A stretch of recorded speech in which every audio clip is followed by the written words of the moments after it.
11 things Jesus does when you are at your lowest. That most Christians never notice. There are moments when everything inside you is screaming, and heaven says nothing. You pray, but your words feel like they don't go any further than the ceiling. You look at your life and you can't understand how you ended up here. The exhaustion, the silence, the lack of answers. And then that one question starts forming in your mind. Where is Jesus when I need him the most? But what if what you're feeling is not abandonment? What if, in your lowest moment, something deeper is actually happening? What if Jesus hasn't stepped away, but is working in a way you don't yet understand? Most people believe God is only present when things are working out, when doors are opening, when prayers are answered quickly, when peace is easy to feel. But the truth is different. The deepest work Jesus does in your life happens in silence, in pain, in the moments when it feels like everything is falling apart. Remember what happened in the Gospel of Matthew chapter 27, verse 50 to 51. Jesus gave up his spirit, and at that exact moment the veil of the temple was torn in two. The greatest spiritual shifts don't always look like victory. Sometimes they look like an ending. So don't ignore what you're going through. This is not random. This is not wasted time. This may be the very place where Jesus is doing his most profound work in you. Something lasting, something that will change everything. Stay until the end, because what you are about to hear may completely transform the way you see your pain. When Jesus becomes silent on purpose, there is one thing that breaks people more than pain, more than loss. And that is the silence of God. You pray and hear nothing. You search for direction and nothing comes. And slowly you start to question, did I do something wrong? Did he step away from me? But the truth is deeper than that, and not as comfortable. Sometimes Jesus is silent on purpose, not because he left you, not because he stopped caring, but because he is teaching you to hear him in a different way. When everything was clear, when answers came quickly, your faith depended on what you could hear. But now, he is inviting you to trust him even when you hear nothing at all. In the Gospel of John, chapter 11, verse 5 to 6, Lazarus was sick and Jesus knew it, yet he did not go immediately. He stayed where he was. From the outside, it looked like delay, like indifference, like silence. But that silence had a purpose no one understood in that moment. The silence of Jesus is not empty, it is intentional. It is the space where your faith is no longer built on feelings, but on trust. It is where he removes what is shallow to reach what is real inside you. And this is where most people walk away. They leave because they don't feel him, but those who stay begin to experience him in a way they never have before. Because when Jesus is silent, he is not distant. He is closer than ever, working in ways you cannot yet see, when he removes what you thought you needed. There are moments when something leaves your life, and it feels like everything is falling apart. A relationship ends, an opportunity disappears. A door you were sure God opened suddenly closes, and your first reaction is confusion. Why would Jesus take this away from me? Because in your eyes it wasn't just something you wanted, it was something you needed. But this is where the truth becomes uncomfortable. Not everything you hold on to is meant to stay, and sometimes what feels essential to you is quietly taking the place that belongs to him. Jesus doesn't remove things to punish you. He removes them to free you. There are attachments you build without realizing it. You start leaning on people, on stability, on outcomes, on feelings. And slowly your trust shifts, not completely away from God, but just enough that something else begins to hold your weight. And Jesus sees it. In the Gospel of Mark chapter 10, verse 21 to 22, when the rich young ruler stood before Jesus, he believed he had done everything right. But Jesus looked at him and said, there was still one thing missing. Then he asked him to let go of what he valued most, not to harm him, but to reveal what was truly holding his heart. That's what this moment feels like. It feels like loss. It feels like something was taken from you. But what if it was never meant to stay? What if Jesus is removing what you thought you needed, so you can finally discover what you actually do? Because as long as you believe you cannot live without that thing, that person, that outcome, you will never fully experience dependence on him. And here's what most people don't realize. What Jesus removes, he always replaces, but not immediately. There is a gap, a space where you feel the absence, and that space is intentional. That's where your heart is realigned. That's where you learn what it means to lean on him, not just in words, but in reality. It doesn't feel good. It doesn't feel fair, but it is precise. Because Jesus is not just concerned with giving you what you ask for. He is committed to becoming the one thing you cannot live without. And if you stay in this process, you will begin to see that what left your life did not weaken you. It made room for something deeper. When he lets you feel the weight of your own strength failing, there comes a moment when everything you relied on inside yourself stops working. Your strength runs out. Your confidence fades. The things that used to hold you together no longer carry you the same way. And it feels terrifying because you've never felt this weak before. You try to fix it. You push harder. You tell yourself to stay strong, but nothing responds the way it used to. And deep down, a question begins to rise. Why is this happening to me? Because Jesus is allowing you to reach the end of yourself. Not to break you, but to show you that you were never meant to carry your life alone. As long as your strength was enough, you didn't notice how much you depended on it. You prayed, you believed, but there was still a part of you holding everything together by your own effort. And now, that part is collapsing. In the second letter to the Corinthians, chapter 12, verse 9, it says that his power is made perfect in weakness, not in strength. Not when you have everything under control, but exactly in the moment where you feel like you have nothing left. This is the place most people try to escape. They don't want to feel weak. They don't want to feel exposed. So they rush to rebuild their own strength again. But if you stay, if you don't run from this moment, something shifts. You begin to realize that your weakness is not your enemy. It's the doorway. Because when your strength fails, you finally stop pretending. You stop relying on your own control. You stop carrying what was never yours to carry. And for the first time, you allow Jesus to step into the space you were trying to manage alone. This is not the end of your strength. This is the beginning of a different kind of strength, one that doesn't come from you. And once you experience that, you will never want to go back. When he stops explaining and starts transforming. There are moments when you are not just looking for help, you are looking for answers. You want clarity. You want to understand why this is happening, why it had to be this way, why things didn't turn out differently. And you keep asking, hoping that Jesus will explain it all. But the explanation never comes. And that silence feels different. Not like distance, but like refusal, as if he could answer, but chooses not to. And that's the part that unsettles you the most, because you don't just want to get through this. You want to make sense of it. But Jesus knows something you don't. Some answers don't heal you. They only satisfy your curiosity for a moment, and then you're left exactly where you started, unchanged. So instead of explaining, he begins transforming. In the book of Job, chapter 38, verse 1 to 4, after all the suffering, all the questions, all the pain, God finally responds. But he doesn't give Job the explanation he was asking for. He doesn't lay out the reasons behind everything that happened. Instead, he reveals something greater, his presence, his authority, his perspective. And suddenly, the need for answers loses its power, because transformation goes deeper than explanation. Jesus is not trying to inform you, he is shaping you. He's building something inside of you that does not depend on having all the details.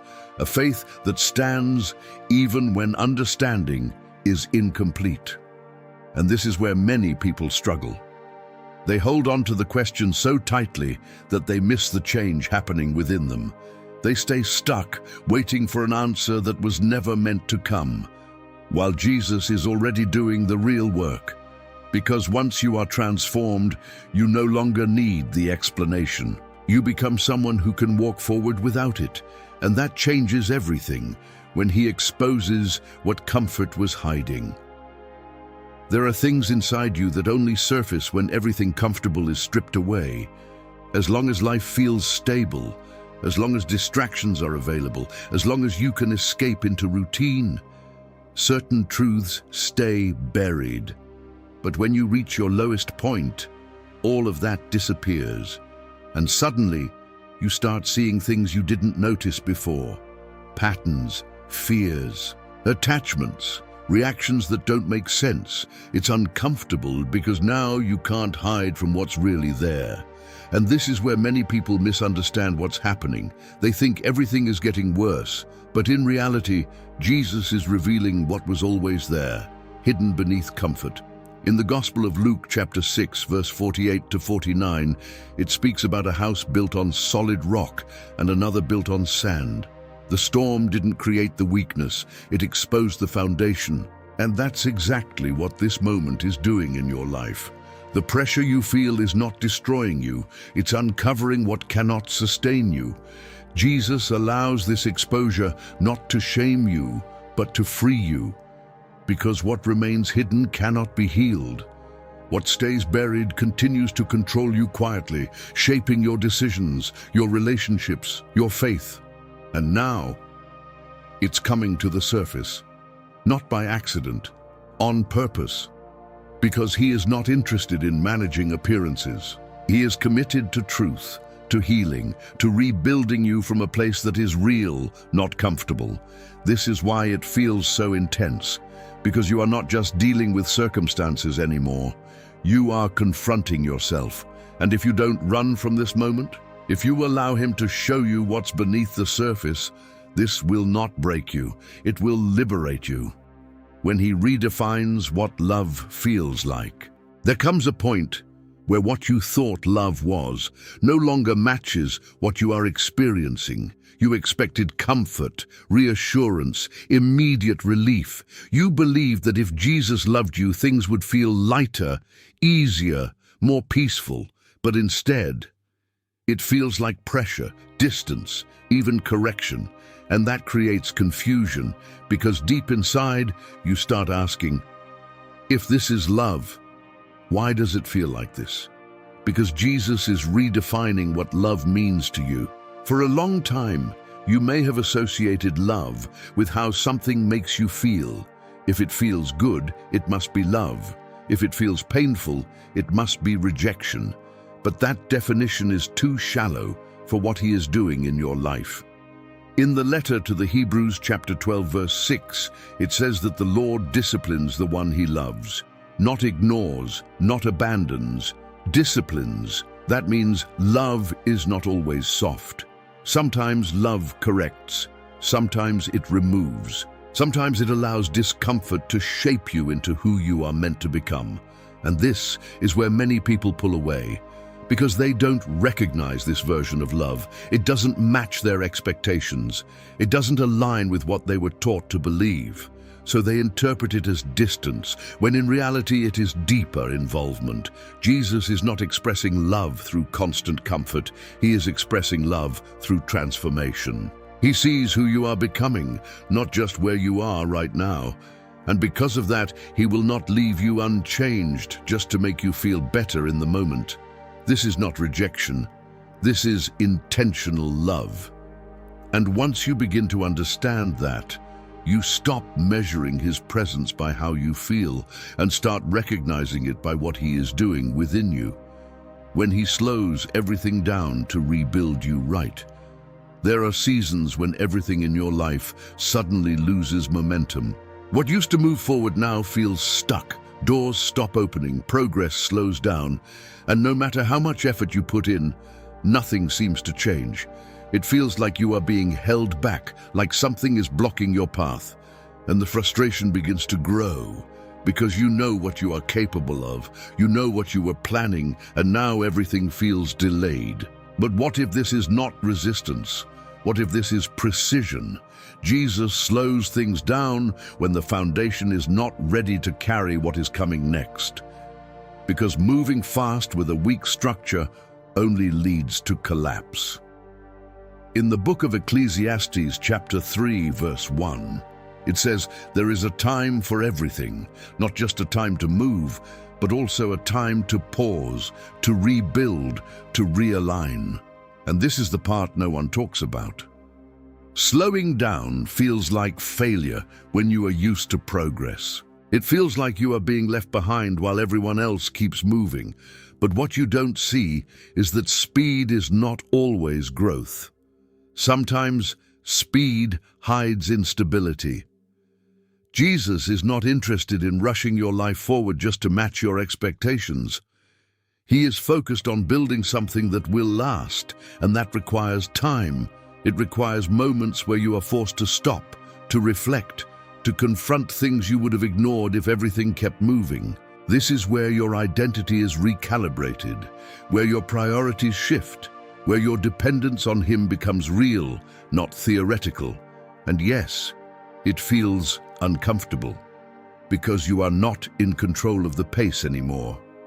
But if you stay in this process, you will begin to realize something. You are not being delayed, you are being rebuilt, and what is coming next will not break you, because this time it will stand on something solid. When He allows you to be misunderstood, there is a kind of pain that doesn't come from loss, but from people, from being seen the wrong way, from being judged, questioned, or completely misread. You try to explain yourself, but it doesn't change anything. The more you speak, the less they seem to understand, and deep inside it hurts, because you know your intentions, you know your heart. Yet somehow that truth is invisible to everyone else. And the question rises, why would Jesus allow this? Because being misunderstood breaks something subtle but powerful: the need to be validated by people. As long as others understood you, agreed with you, affirmed you, a part of your identity was quietly attached to their perception. Their approval gave you stability, their recognition gave you confidence. But now, that is being stripped away. In the Gospel of John, chapter 15, verse 18, Jesus said that if the world hated Him, it would also misunderstand and reject those who follow Him. Not because they are wrong, but because they no longer belong to the same system of thinking. This is not about isolation. This is about purification. Jesus allows misunderstanding to shift your focus, to take your eyes off what people think, and anchor you in what He knows about you. Because as long as you depend on being understood, you will always adjust yourself to fit expectations. You will filter your obedience. You will hesitate when clarity is needed. But when that need is broken, something changes. You become free. Free to obey without applause. Free to walk without explanation. Free to stand in truth, even when no one around you sees it. This is not an easy place. It feels lonely. It feels unfair. It feels like you are carrying something no one else recognizes. But in that hidden place, your identity becomes rooted in something deeper than opinions. It becomes rooted in Him. And once that happens, misunderstanding no longer weakens you. It strengthens you. When He prepares you in hidden places, no one applauds. There is a season where it feels like your life has been pulled out of the spotlight and placed somewhere no one can see. No recognition, no validation, no visible progress. Just silence, routine, and a sense that nothing important is happening. And if you are honest, it feels like you are being forgotten. You watch others move forward. You see doors opening for them, and you start wondering, what about me? But what feels like being overlooked is actually being prepared.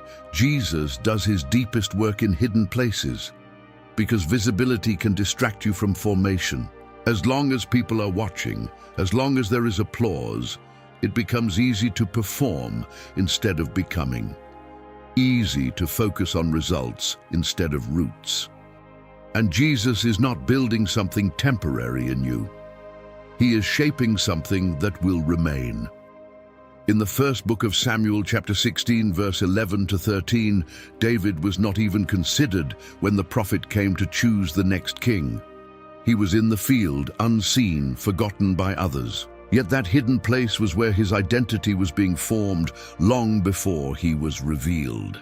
That is where you are right now, not abandoned, hidden, and there is a difference, because hidden seasons are not empty.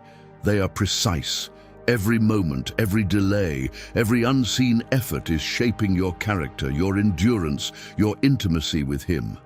This is where motives are purified, where discipline is built, where your relationship with Jesus becomes real, not dependent on attention or results. And yes, it feels slow.